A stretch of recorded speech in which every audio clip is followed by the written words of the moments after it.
ভাই মানব জীবন এই ক্ষণস্থায়ী আর স্বপ্ন দেখি চিরস্থায়ী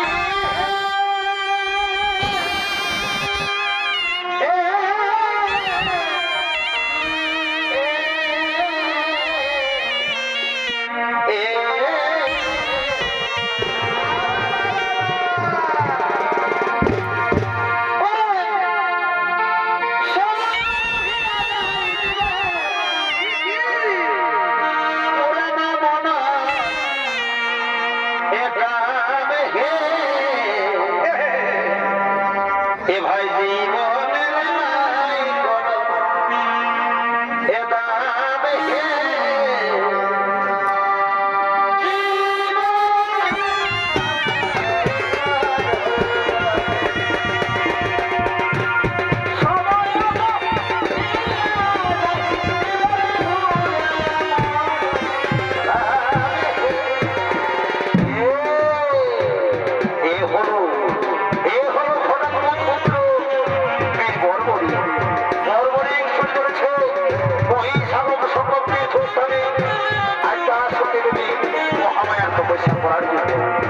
এতক্ষণে আমাকে তো মহামানের হচ্ছে বর্বরিকের ভূমিকায় তিনি হলেন আপনাদের সকলের সুপরিচিত সুরাধন্য ওস্তাদের বিরত কর্মকার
তারপর আমি স্বয়ং শ্রীকৃষ্ণের সাথে যুদ্ধে তার হাতে মৃত্যুবরণ করে এই জীবন থেকে চিরতরে মুক্তি লাভ করবো, এই জীবন থেকে চিরতরে মুক্তি লাভ করবো।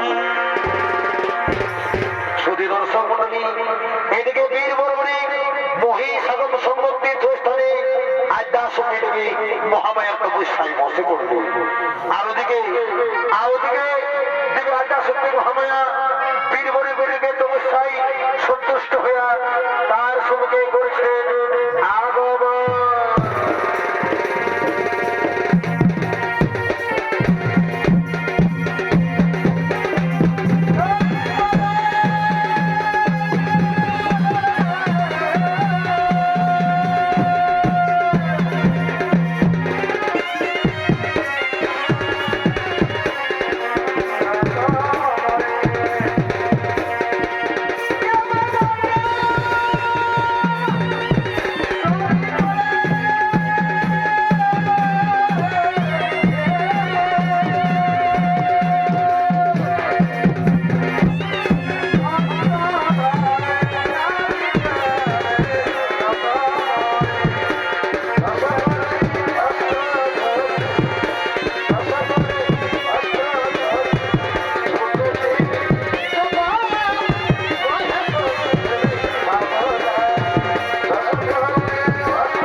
সত্যই যদি আপনি আমার তপস্যায় সন্তুষ্ট মাতা, তাহলে আমার মতো হতে পারে শত কোটি প্রণাম করবো মাতা, আমার মতো হতে পারে শত কোটি প্রণাম করবো। তথাস্তু। বলো বলো পুত্র বর্বরী, অসময় আমায় কেন করেছ স্মরণ, অসময় আমায় কেন করেছ স্মরণ। মা গো মা, সত্যই যদি আপনি আমার তপস্যায় সন্তুষ্ট মাতা, তাহলে আপনি আমার এই বরদান করুন মাতা, আপনি আমায় বাসুদেব বস্ত্র এবং অপরাজিতা বৈষ্ণবী মহামিত অস্ত্র প্রদান করুন মাতা, আপনি আমায় অপরাজিতা বৈষ্ণবী মহামিত অস্ত্র প্রদান করুন। তথাস্তু তথাস্তু পুত্র বর্বরী, আমি তোমাকে বাসুদেব অস্ত্র এবং অপরাজিতা বৈষ্ণবী মহামিত অস্ত্র প্রদানই করলাম। শোনো শোনো পুত্র বর্বরী, এই অস্ত্রের প্রভাবে বিজয়ী হওয়ার ক্ষমতা রাখবে পুত্র, একাই বিজয় হওয়ার ক্ষমতা রাখবে। প্রণাম প্রণাম তোমার জন্য মাতা, তোমার জন্য শত কোটি প্রণাম, শত কোটি প্রণাম। শোনো পুত্র বর্বরী, আমি এখন আসি পুত্র, রইল আমার আশীর্বাদ, রইল আমার আশীর্বাদ।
মাথা ধরে অবলোকন বানাবি বিধবা হয়ে অবলোকন বানাবি বিধবা হয়ে বেটা জন্মাইছে ও শাস্ত্রে প্রমাণ রয়েছে আর কথা শুনে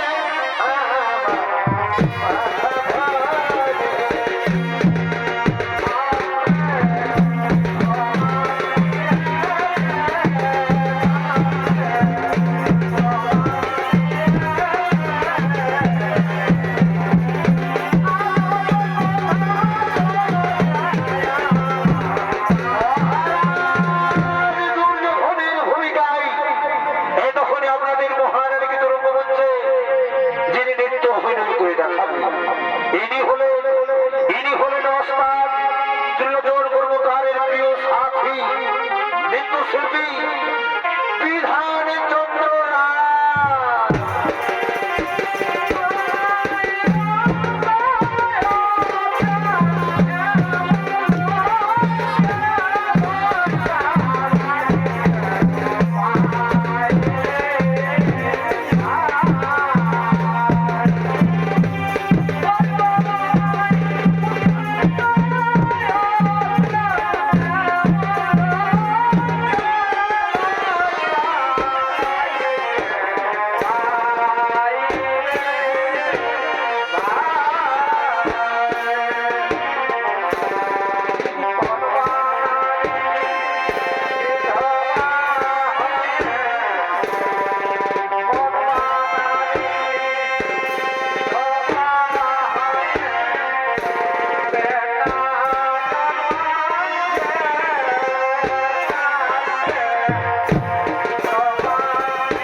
গ্রহণ করুন।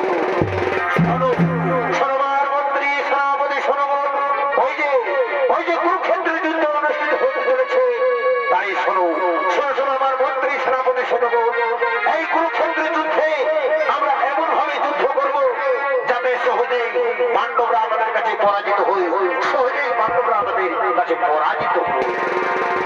শোনো, শোনো মহারাজ শোনো, আমরা যে যুদ্ধ পরিচালনা করব, কিন্তু আমাদের যোদ্ধাদের রণ সাজে সাজিয়ে দেবে কে মহারাজ? আমাদের রণ সাজে সাজিয়ে দেবে কে?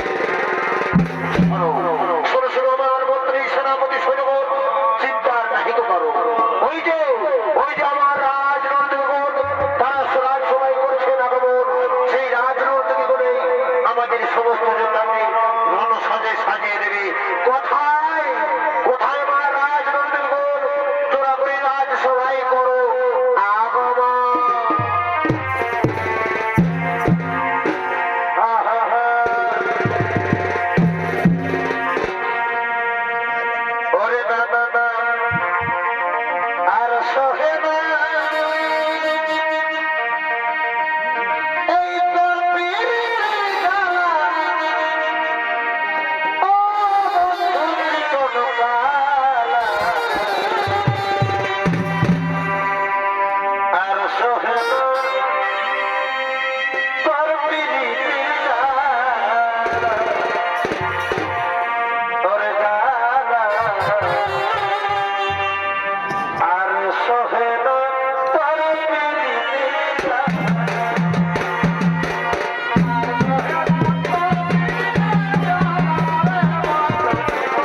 সাজিয়ে দাও।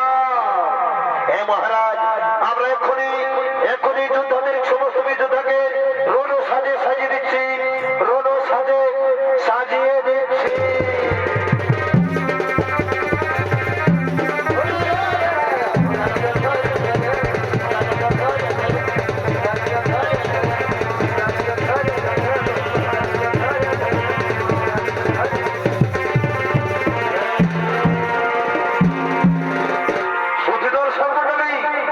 এদিকে কৌরবরা রণ সাজে সুসজ্জিত এবং অপরদিকে পাণ্ডবরাও যুদ্ধ পরিচালনা করার জন্য করছেন আগমন।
কিন্তু আমার মনে যে বড় দুশ্চিন্তা, বর্বরিক যদি কোন রকমে গৌরপক্ষে যুদ্ধ যোগদান করি তাহলে আমরা এই যুদ্ধে কোনোভাবেই জয়লাভ করতে পারবো না, এই যুদ্ধে আমরা কোনোভাবেই জয়লাভ করতে পারবো না। তাই শোনো দাদা যুধিষ্ঠির, অর্জুন নকুল সহদেব, চলো আমরা আমাদের সখা শ্রীকৃষ্ণ বাসুদেবের কাছে চলে যাই, তার কাছে গিয়ে আমরা সমস্ত ঘটনা খুলে বলি। তাই চলো আমরা শ্রীকৃষ্ণের কাছে চলে যাই।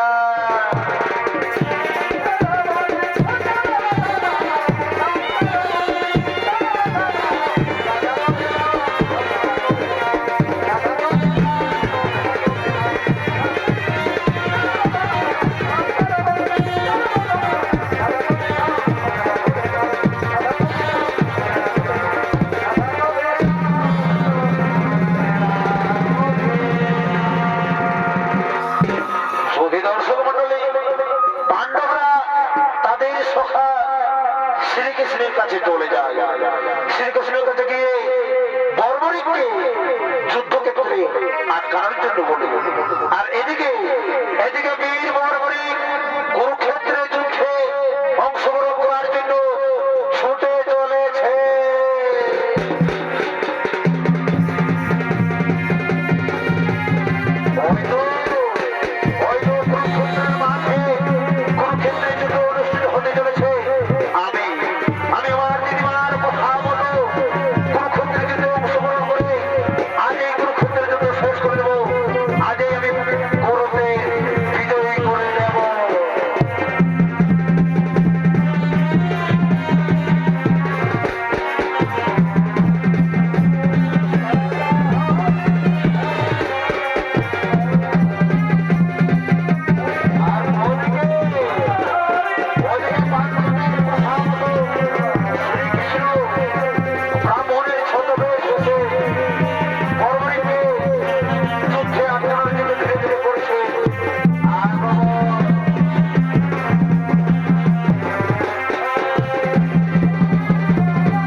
কেন তুমি গরুদের হয়ে যুদ্ধ করবে? গরুর রাজে অধর্মের যুদ্ধ করছে, আর পাণ্ডবরা যে করছে ধর্মের যুদ্ধ। কেন তুমি গরুদের হয়ে যুদ্ধ করছো? বর্বরী শোনো ব্রাহ্মণ দেবতা, আমি আমার দিদিমাকে কথা দিয়েছি, এই যুদ্ধে যারা শক্তিহীন আমি তাদের সাথেই যুদ্ধ করবো, যারা শক্তিহীন আমি তাদের পক্ষেই যুদ্ধ করবো। ব্রাহ্মণ দেবতা একই বর্বরী, একই কথা বলছো তুমি বর্বরী। অরে বর্বরী, তুমি কেমন করে জানলে গরুরা শক্তিহীন এবং পাণ্ডবরা শক্তিশালী? শোনো শোনো ব্রাহ্মণ দেবতা, পাণ্ডবদের সাথে স্বয়ং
যতদিন ধরে কুরুক্ষেত্রের যুদ্ধ চলবে, ততদিন ধরে তোমার কাটা মুন্ড জীবিত থাকবে, ততদিন ধরে তোমার কাটা মুন্ড জীবিত থাকবে।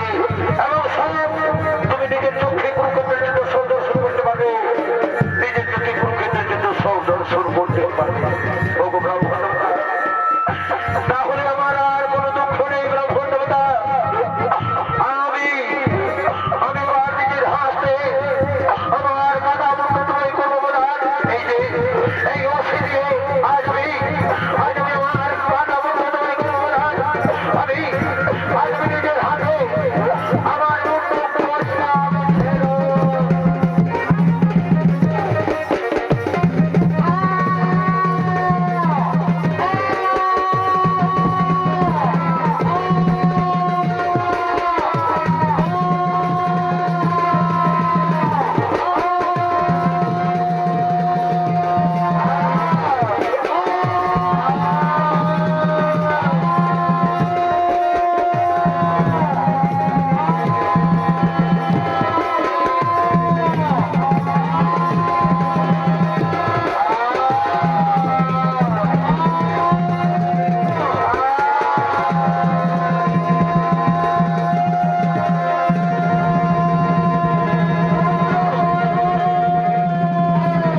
পুনরায় স্থাপন করুন। তোমার পুত্রের কাদা বন্ধু যতদিন কুরুক্ষেত্রে যুদ্ধে চলবে ততদিন জীবিত থাকবে এবং সে নিজের চোখে কুরুক্ষেত্রের যুদ্ধ সদস্য করতে পারবে মাতা। চলো চলো মাতা চলো, এখন আমরা দুজন মিলে তোমার পুত্রের কারণে হতে গিয়ে সন্তানের জন্য যাই। তোমার পুত্রের কারণে হতে গিয়ে সন্তানের জন্য নিয়ে দেবে। আমি কেমন করে আমার পুত্রের কারণে আমি তো পারবো না, আমি তো পারবো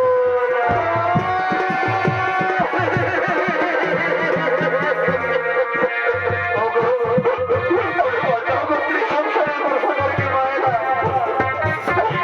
তোমরাই বলে দাও না আমি কেমন করে আমার পুত্রের কারণে সংসার করি। তোমরা কি পারবে মাতা নিজের পুত্রের কারণে সংসার করতে? বলো আমি আমি কেমন করে আমার পুত্রের কারণে সংসার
আর ওদিকে কুরুক্ষেত্রের যুদ্ধ অনুষ্ঠিত হতে চলেছে। তাই সেই কুরুক্ষেত্রের যুদ্ধে অংশগ্রহণ করার জন্য কৌরব এবং পাণ্ডবগণ তারা করছেন আগমন।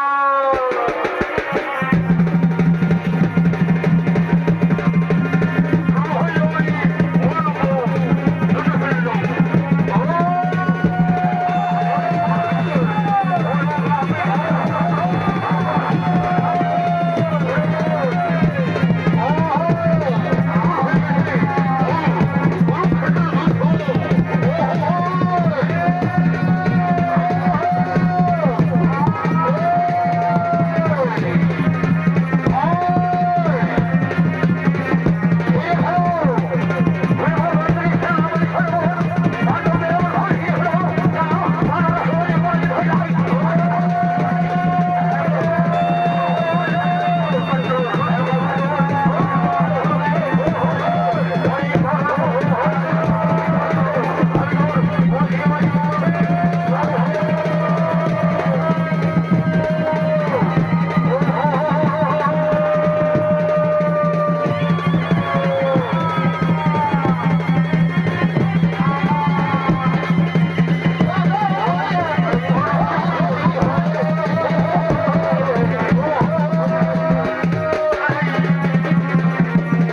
করেছি। তাই আমি অর্জুন, আমি হলাম মহাভারতের শ্রেষ্ঠ বীর, আমি হলাম মহাভারতের শ্রেষ্ঠ বীর। শোনো শোনো ভাতা, ভীম অর্জুন, অকারণে তোমরা কেন করছো তর্ক? তাই চলো চলো না শ্রীকৃষ্ণের কাছে চলে যাই, সে আমাদের বলবে কে আমাদের শ্রেষ্ঠ বীর, কে হলো আমাদের শ্রেষ্ঠ বীর। তাই চলো ভাতা, চলো আমরা শ্রীকৃষ্ণের কাছেই চলে যাই।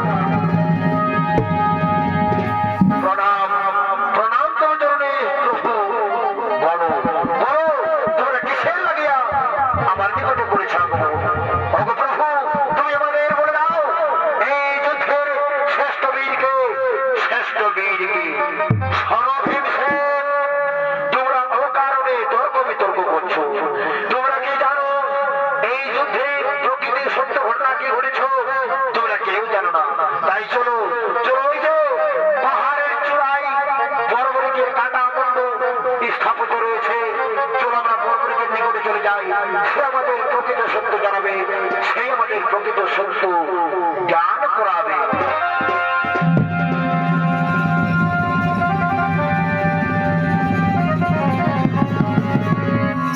বলো বর্বরিক, বলো এই কুরুক্ষেত্রের যুদ্ধে তুমি কি দেখেছো, এবং কুরুক্ষেত্রের যুদ্ধে তোমার নজরে শ্রেষ্ঠ বীরকে, তোমার নজরে শ্রেষ্ঠ বীরকে।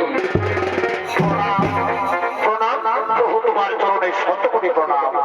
ওগো প্রভু, আমি কুরুক্ষেত্রের যুদ্ধে কাউকে এদের বীরত্ব দেখাতে দেখিনি প্রভু। আমি দেখেছি কুরুক্ষেত্রের যুদ্ধে সুদর্শন চক্রের ভয়াবহ রূপ। সুদর্শন চক্র একের পর এক সমস্ত বীর যোদ্ধাকে ধ্বংস করে চলেছে। সুদর্শন চক্র একের পর এক সমস্ত বীর যোদ্ধাকে ধ্বংস করে চলেছে। তাই আমার নজরে তুমি হলো কুরুক্ষেত্রের যুদ্ধের শ্রেষ্ঠ বীর, কুরুক্ষেত্রের যুদ্ধে শ্রেষ্ঠ বীর। শোনো শোনো বর্বরিক, তুমি যে দিব্য দৃষ্টিতে দেখেছো, এরা তা দিব্য দৃষ্টিতে তা দেখেনি। তাই এরা আজ এই যুদ্ধে গর্বিত বোধ করছে, এরা যুদ্ধে গর্বিত বোধ করছে। শোনো শোনো রে ভীমসেন, শোনো অর্জুন, নকুল, সহদেব, এসো এসো তোমরা এই বর্বরিকের কাছে এসো।